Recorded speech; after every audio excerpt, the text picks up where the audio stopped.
सबसे पहले अपने स्वास्थ्य को ठीक करेंगे, शिक्षा को ठीक करेंगे और समाज में ढांचागत व्यवस्था विकसित करेंगे। गांव गांव समितियां होंगी, ब्लॉक पर समितियां होंगी, जिला पर होंगी, इसको हम व्यवस्था बनाएंगे। और अभी लोकतंत्र का एक पर्व और आने वाला है, तो जोधपुर, सिमलवाड़ा और चिखली बीसीसी की मीटिंग आप लोगों को अभी अविलंब आयोजित करनी चाहिए। बीसीसी तो बनानी ही है और भी बहुत सारे आवश्यक काम है, वो आप लोगों को करना चाहिए। इसलिए हमारा द्वारा जो भी बातें कही गई, बोली गई, सब पूरी होगी। किसको पता था, किसको पता था यहां पर मूर्तियां लगेगी? किसको पता था मोटा मोटा रोकड़ा आकाश में उड़ी जाएगा? किसको पता था कि एक आदिवासी बोलेंगे, मुसलमान भाई सामने बैठ के सुनेंगे? किसको पता था एक मुसलमान भाई आदिवासी के लिए काम करेगा? आज एक एससी समाज के बड़े अधिकारी ने मेरे को फोन किया कि भंवर जी, मैं भी रिटायरमेंट हो गया हूं, अब तुम्हारे साथ में हूं। देखिए कितना बड़ा परिवर्तन हो रहा है। अब राजपूत समाज के लोग भी सोच रहे हैं कि अब तो भीलों के साथ लगना पड़ेगा। ये बात हमारे लिए बहुत कंट्रोवर्शियल हो सकती है, विवाद का केंद्र हो सकता है, लेकिन जो लोग साथ आना चाहते हैं, साथ सहयोग देना चाहते हैं, वो कह रहे हैं उतना ही कितना महत्वपूर्ण है। किसने सोचा था ऐसा? किसने सोचा था? और भी ओबीसी समाज के भी लोग यही बात सोच रहे हैं। इसलिए मैं कहता हूं, हमारे साथ जी रहे सभी लोगों का कल्याण करना आदिवासी परिवार का पहला कर्तव्य है। ये बात ध्यान रखना है। हमारे साथ जी रहे सभी लोगों का कल्याण, इसलिए हम लोग जय जोहार का नारा लगाते हैं। और इसका अर्थ क्या है? सभी जीवों का कल्याण करने वाली प्रकृति की जय। ये बात को हमको समझना पड़ेगा। अच्छा पढ़ाई करना है, नशे से दूर रहना है।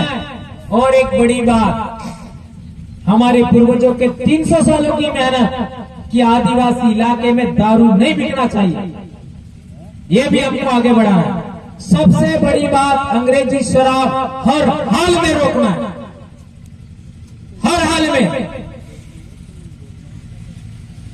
और कई लोग कार्यक्रम में आते हैं, वहीं पर भी पी के आ जाते हैं। कुछ तो शर्म करो। पिछले दिनों हमारा बीसीसी का मीटिंग था, उसमें भी पी के आ गए थे हमारे, और वहां करके बहसबाजी करने लगते थे। आप लोग किसी आदमी को साथ ला रहे हो तो सोचो तो सही, वो पिया हुआ है कि नहीं है?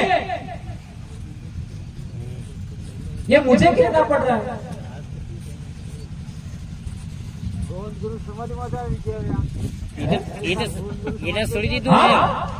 वो समाधि गोविंद गुरु महाराज का है, वहां पर भी तो एक को तो मैंने ठोक दिया।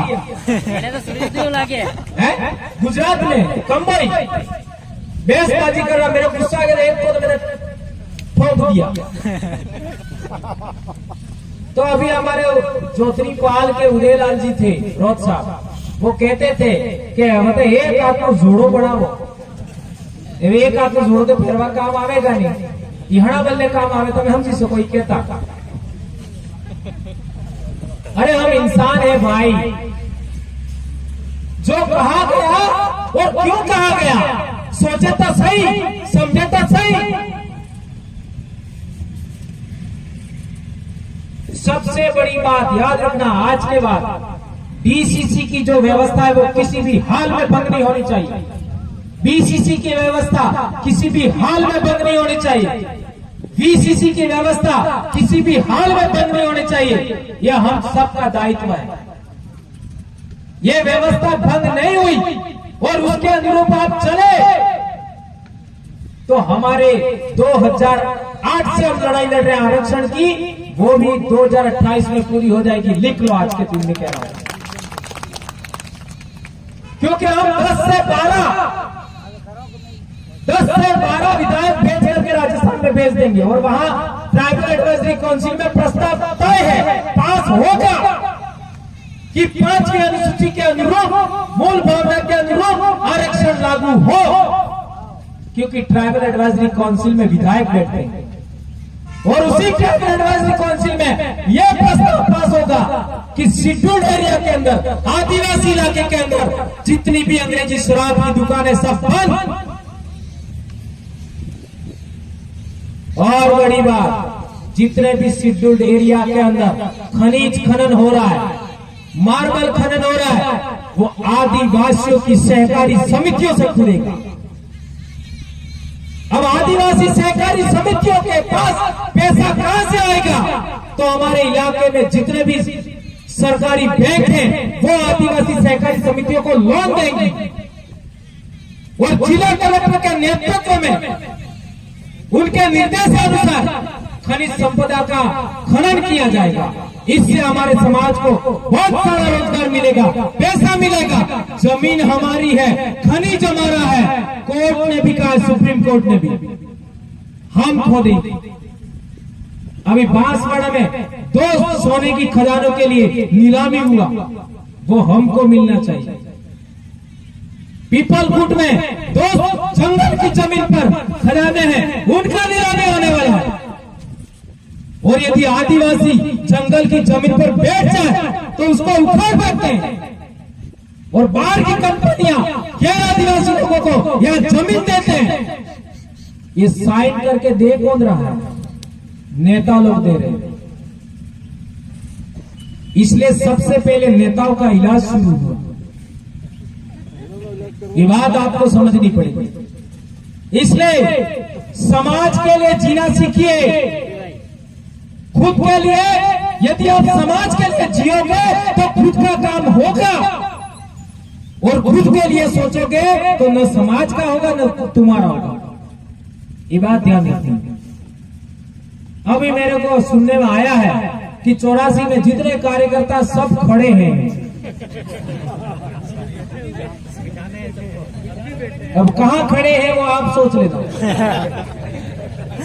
क्या हम लोगों ने हमारी जवानी इस काम के लिए गलाई क्या? हम बीमार हुए इसके लिए बीमार हुए थे क्या? हम लोगों ने आज तक बोला इसके लिए बोला है क्या? जिम्मेदारी से काम लीजिए। आप समाज के बच्चे हो, आदिवासी परिवार के बच्चे हो। आपको जो बताया गया है उसी अनुरूप आम सहमति बनाना है, आप सबका दायित्व है। इसलिए बहुत सारी बातें मैंने बताई, आप लोगों ने मेरी बात को सुना। 23 तारीख का कार्यक्रम सफल करना है, 7 तारीख का कार्यक्रम सफल करना है, 17 तारीख का कार्यक्रम सफल करना है, वृक्षारोपण का कार्यक्रम सफल करना है, विश्व आदिवासी दिवस का भी कार्यक्रम सफल करना है। और जितने अकल बड़े रोडों पर घूम रहे हैं शाम के टाइम बाइक लेकर के, उनको भी ठीक करना है। आप लोग ये सब करेंगे, इसी आशा और विश्वास के साथ मैं अपनी बात समाप्त करता हूं। यहाँ पर जितनी बहनें आई, जितनी बेटियां आई, बेटे आए, मेरे छोटे भाई आए, मेरे कार्यकर्ता, मेरे बाप दादा, बड़े काका बाबा आप आए, आप सब ने यहाँ पर आए और इस कार्यक्रम की शोभा बढ़ाई। जितने भगत साथी आए, आप सबका तहे दिल से धन्यवाद अर्पित करता हूँ। और आप लोगों ने यहाँ जो भी सुना है अपने घर भी जाकर के समझाना है, अपने बच्चों का ख्याल रखना है, समाज का ख्याल रखना है।